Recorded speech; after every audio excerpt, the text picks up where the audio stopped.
Hey, what's going on? Wiggy here, WCFNation.com. And in today's value video, we're going to talk about the idea of minimum effective dose. Now, chances are you already know what minimum effective dose is, as a principle. What's the least amount you can do or put in with time, resources, effort, whatever. What's the smallest amount you can put in and still get your desired results or expectations or achieve your goals, whatever it is. Now, this is an important concept to understand and apply when it comes to your workouts, because on the other side of the spectrum, too often people get wrapped up, especially when we get started working out early on in our training career, we get wrapped up in this idea that more is better. More sets, more exercises, longer workouts, whatever it is. If a little bit's good, then more is better. And we know that that's not the case. However, too often guys go to the total opposite end of the spectrum and try to do too little. They try to do as few workouts as possible, as few as sets, as few as exercises, whatever. Now, the thing with minimum effective dose is you don't want to do any more than is needed to get your results, but you still have to do as much as is needed.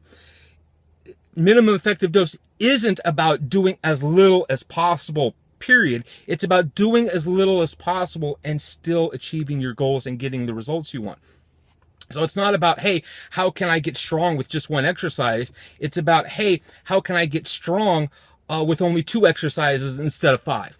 Or how can I burn body fat with just a little bit of cardio instead of a whole ton of cardio? Or whatever it is. It's obviously going to vary depending upon you and your training history, what your goals are, etc., etc.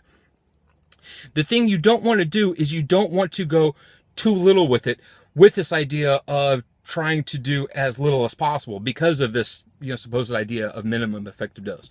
Because what's going to happen is you're either going to not do enough in order to get sufficient results, or you're not going to be doing things that you are good enough at to get you all the results that you're looking for.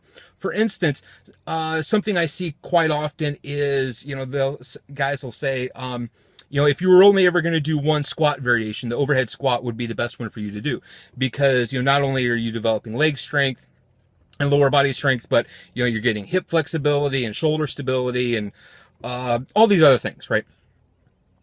That's true if you're good at doing overhead squats. Now, let's say you're a 350-pound squatter, but you can only do overhead squats with 95 or 100 pounds.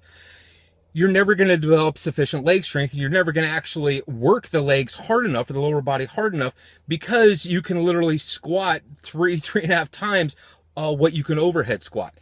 So if the shoulder stability and the hip flexibility and all those other things are a concern for you, instead of, thinking of minimum effective dose of, well, I'm just going to do overhead squats because I get all these other physical qualities, say, how can I do squats and as few other activities as possible to still develop those things, the hip flexibility and the shoulder stability, all that other stuff. Because when you bring it down to just one exercise, yes, you're doing as little as possible, but you're still not getting the sufficient results because you're not using as much weight. What you're gaining in the, hip flexibility and the shoulder stability, you're losing in being able to target the lower body sufficiently because you can't use as much weight. So what you're better off doing is doing more exercises, doing a squat that you're actually able to use sufficient weight with, and then do another couple exercises for the hip flexibility or the shoulder stability, whatever it is you're looking for. Minimum effective dose ultimately comes down to doing as little as possible to get your results, but still doing enough. Don't do too much, but at the same time, don't do too little either.